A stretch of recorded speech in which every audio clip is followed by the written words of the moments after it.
Lewis Art for the Ring magazine, delighted to be joined with Ben Shalom here on the way home. I've somehow managed to wrangle myself in your car home after an incredible night last night. Ben Whittaker, second round stoppage against Liam Cameron, silencing a lot of doubters there. Ben, how's the feeling, I guess, in the day after and the morning after of Whittaker's win last night? Look, I can't lie to you. Of course, it's an amazing feeling. Just what the last 6 months have been like. I've talked about it, don't want to go into it too much, but it has been difficult, and so he had to do the job, he had to perform, he had to show he's an elite level talent, which he is, and that he's levels above this, and what he had to deal with mentally is what I was most impressed with. The way he dealt with it, the way he came out, and it just shows so much about his character, and that's the most exciting thing. You know, people talk about superstars, they talk about who can really do it at the top level, and a lot of it's psychological, and so to be doing that 10 fights in, headlining in front of that many people, and being able to deal with the criticism, and the relentless criticism, to be honest, that would take its toll on anyone. I think people forget these guys, and everyone are human beings, and if you wouldn't say it online, if you wouldn't say it to his face, why are you saying it online? I think it's a lot worse now, and I have to say, I think in boxing, and I know I'm going on a tangent here, and I've been thinking about it this morning, I think in boxing, and people will say, oh, you're too sensitive, this is what you signed up for, stop playing the victim, all that, I hear it all, but in boxing it seems like you can say anything, and some of the stuff you see is disgusting, and that's not just that's the stuff public, then you've got the DMs, and you've got all this kind of stuff, and when you've got millions of followers, and yeah, as I say, I think it was heavy what he had to deal with, because he wasn't used to that level of scrutiny, but now he's come through it, it's going to be water off a duck's back. It really is, and that's what I'm most delighted about. I think he was really, he should be extremely proud of himself. Yeah. Do you think that's what we saw, like with Whittaker, almost in the build-up? It was like immediately after the first fight, it was like radio silence. You didn't hear nothing, didn't post on Instagram. I remember I saw him in Dubai and I spoke to him a lot, and he was in good spirits then. That was about December time. But all you just saw was sort of like all silence, and then it all sort of led up to tomorrow, like last night, which was that statement. Like, do you think it all? He talks, you know, he's a man of God, and he spoke about sort of being in faith. Do you think it all led up to like that was his night last night? Yeah, 100%. I think he trusted how he was feeling at the time and didn't want to. I wanted to check in with himself. Like, so many times you go through life where really bad things, the worst things in life that happen to anyone, and I think this is a thing for everyone to see, can sometimes be the best things, and even though it doesn't feel like it at the time, and it's horrible, the most painful moments can be such a lesson in life. Yeah, I think the way he dealt with it should inspire people, because yeah, the level of scrutiny, the level of criticism, he had to go back to the drawing board, he had to work things out, he had to, you know, find himself, find the right team, etc., etc., and was able to come back and do that. And as I say, for me, it's such a beautiful feeling, because this kid is a superstar, and I've said it since day one and been laughed at, but you can't laugh anymore. It's phenomenal, and people will say he's above this level. He is, but he's had 10 fights, and look where he is. And for me, you know, outside Anthony Joshua and Tyson Fury, he's the biggest star in British boxing. Already. You know, when you talk about what Whittaker went through, which is, you know, it's more directed in, but that, especially that night on October 12th, do you feel like you felt that as well? I know you spoke about it in the post-fight press, you said it was like one of the worst nights in your career. Yeah. So do you feel like when you do have nights like last night, like you feel like, you know, it's difficult for yourself to go through that as well, but then to sort of see how well last night went makes it worth it? You don't want to say it at the time, because as a promoter, you're not supposed to show cracks. You're not supposed to let things get to you. And Frank and Eddie do that very well. But I have to be honest, you know, obviously at times it is tough, especially like experiencing things and for the first time. And October the 12th, as I say, Fraser Clark was a horrible experience. It really was. You know, the boxing lows and the boxing highs are mental. Like, I don't think people can understand.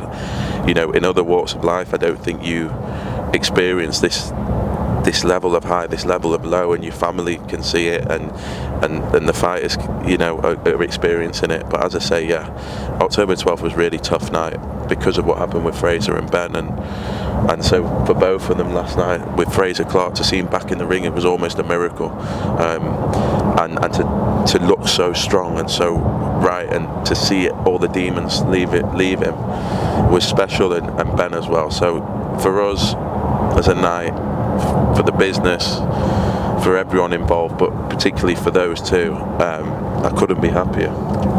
Any sort of, do you understand why people might have thought it was an early stoppage?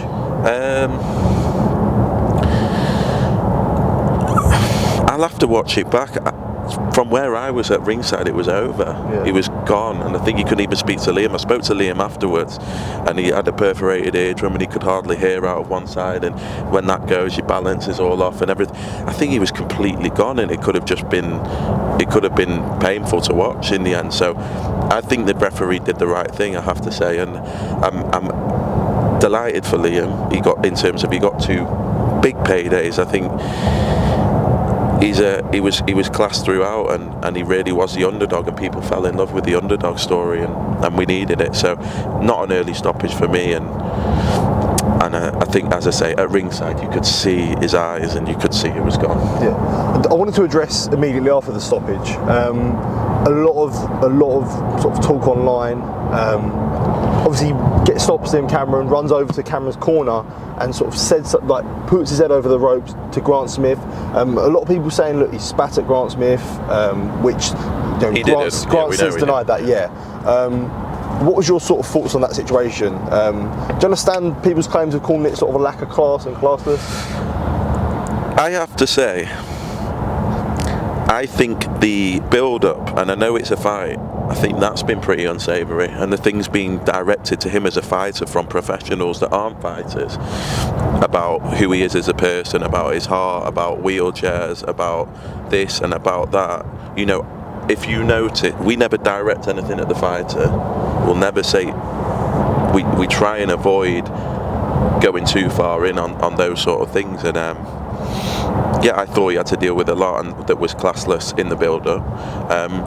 Of course, emotions were heavy. Like, what he's been through is crazy, and so the relief, and to get his career back on track, to get you know, everything in a great place, and to have dealt with those demons, it was emotion, and that's what sport's like. It does crazy things to you, and I think I actually tried to calm it down, and I think once it had calmed down, everyone was in good spirits. He's got a lot of respect for that team. Grant Smith, I think he wasn't looking for Grant Smith, he was probably looking for other people, and I think, in fairness, everyone's had a win-win. Liam Cameron's team, feels like he's won the lottery. Ben's had the biggest story in British boxing of the past couple of months, and now he is he's in a very good place, and I'm really, really happy for everyone. Yeah. I guess with that sense on Whittaker, because he spoke about sort of receiving sort of the hate and people online. I know Whittaker does play this character in a sense where, you know, he is going to be unlikable, but do you feel like sometimes when you do things like that, it doesn't help your case? Or do you think he doesn't care? Who cares? Okay. I'm trying to tell him, like, who cares? Like, of course he is learning on the job. Of course he is young. Of course, and when people say, oh no, he's 27 years old, there's no one that I can remember with this level of scrutiny and controversy this early on in the career. It's usually something that you toughen up over time. Yeah. Like Chris Eubank Jr. has become Chris Eubank Jr. over time, and the mental strength and the ice coldness of it and everything like that. I'm proud that he didn't let them get to him. The fact that he did his ring walk the way he wants, the fact that he listens to the music that he wants to listen to, the fact that he embraces everything that he's about, the fact that we all know he's a beautiful person, he's a humble person. He just needs to care what his circle thinks, and we weren't, and we knew leading up to October 12th things weren't right. And I hope he doesn't mind me saying this. We knew that things had got in the way and everything was getting too much. So we know that this camp and where he's at now mentally and how he's being with the people around him is unbelievable, and he's a great person, and he's exactly the person who I met now. And who cares what anyone else thinks? I don't care, and I know now that he won't care.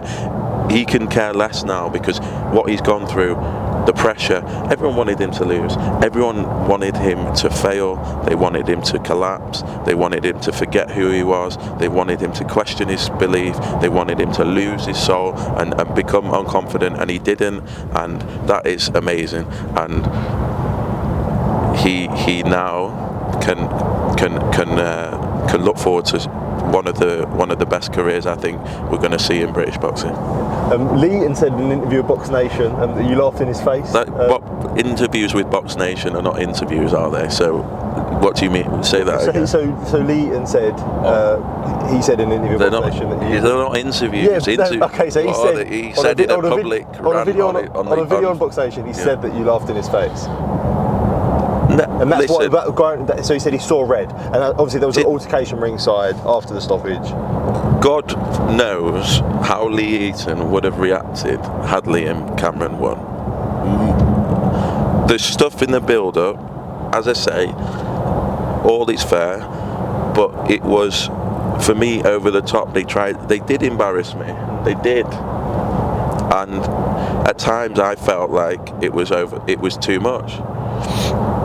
But maybe it wasn't. Maybe I'm sensitive. Maybe I shouldn't have. So of course, saying that Ben Shalom's going to retire and his company's going down. What happens when Ben Whittaker loses? Ben Whittaker's in a wheelchair again. All these kind of things, stirring up all that online, sending Liam Cameron on TalkSport when he doesn't really know what he's saying. And Liam's even said to me, he's been told what to say. Creating this bad guy image out of myself when all I've done is treat Liam Cameron with absolute respect and love, and I think he's an amazing guy. And if he hadn't signed with Queensberry, I'd have loved to promote him. I think he's an amazing person. So building us up like we were being unfair on him when we weren't. Liam's thanked me, everything. I just didn't like it, and so and they came in to try and every time is always to try and cause Boxer as many problems as possible. So for me to smile at Lee Eaton, if I did, because I didn't laugh in his face because I was in the ring, or for me to whatever, I think it's a lot less than what they would have done. God knows how they would have reacted. When that stuff goes on, do you take it personal, would you say? I do when I've got to, look, I shouldn't, and I'm not afraid to say maybe if I've got a relationship with person, I of course I will maybe take it personally at times, and maybe I shouldn't, and so I shouldn't, but I thought they were classless in the way that they did. I had a lot of people saying that they were, and it was typical from them, and I did think it was over the top, and sometimes I have taken it personally. I won't now going forward, and I know where I stand. See you enjoying yourself in the ring with a little dance when a lot of people sort of. I'm sorry about that. Enjoying yourself? Yeah, I'm sorry. I got, obviously, this sport is so beautiful and so devastating at times, and of course I was happy. I was over the moon. I was over the moon when Fraser Clark had got his knockout, then I had to calm myself down. I was over the moon. It was a special night, one I'll remember for a long time. It really was good.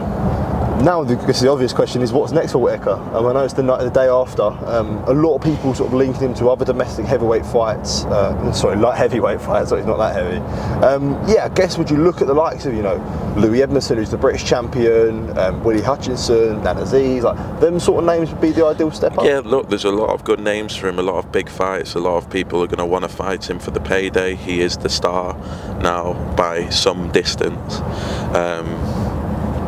But I'm going to enjoy the next couple of weeks. He's going to come down to the Eubank show, enjoy another win, and then we can sit down and plan the future. And with Andy now, it's like the missing piece in the jigsaw, and we're going to go from strength to strength, and he's going to do crazy things, and I'd still like to.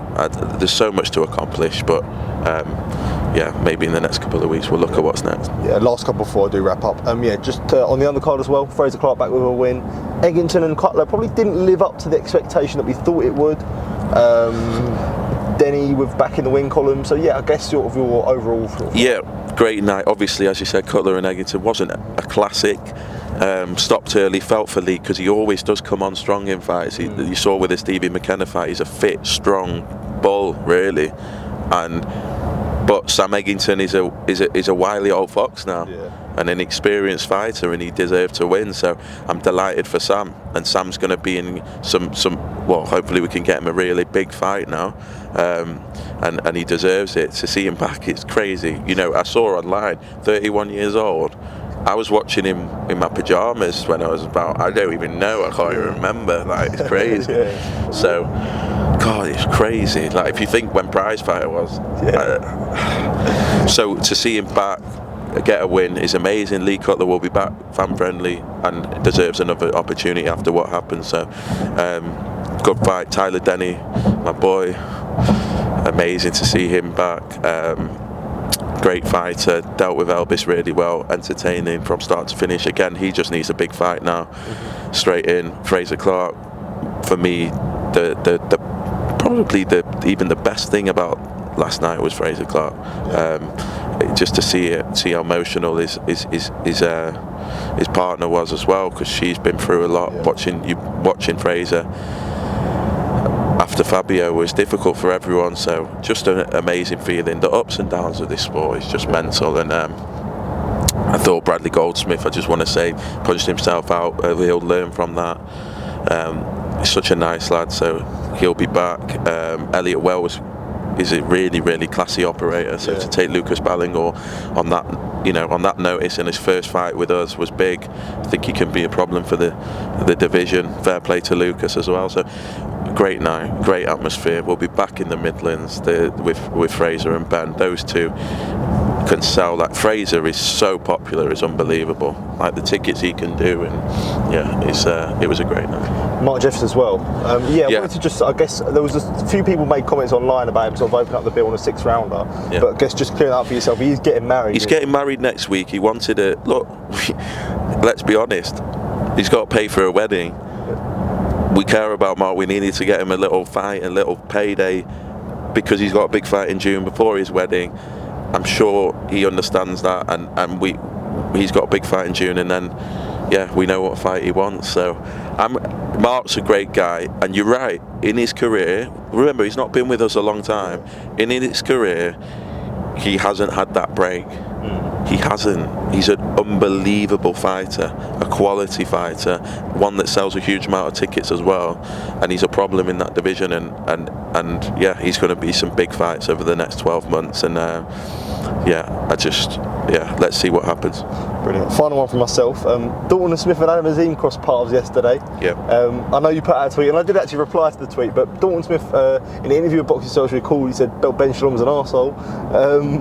I didn't know if you had any. I've been called worse, haven't I? But I guess I know I saw your tweet, and I had to reply saying, look, if you think that happens, if you think Adam would win, then why not? I personally think that belt's going to be held up with the Matias and Puello fight, so I think I always said it would happen this year. It has to happen this year. I believe it should happen this year. I think now Adam's had that couple of fights that I wanted to happen look so good. I actually don't think that they want it, and I'm not. No, the reason I'm saying this because I'm going to get slaughtered because obviously we've not taken the fight really early on, but I actually think that they've had a check on what they really want. But we want to make the fight this year. We'll make it as soon as they want it. I want to make that fight. I want to make that fight. Interesting stuff. Ben, appreciate you letting me hop in and appreciate the time. Yeah, I'm sure we'll be catching up ahead of a crazy week in store. It's on site. Ben. Appreciate it. Cheers, mate. It's on site. It's on site. Cheers.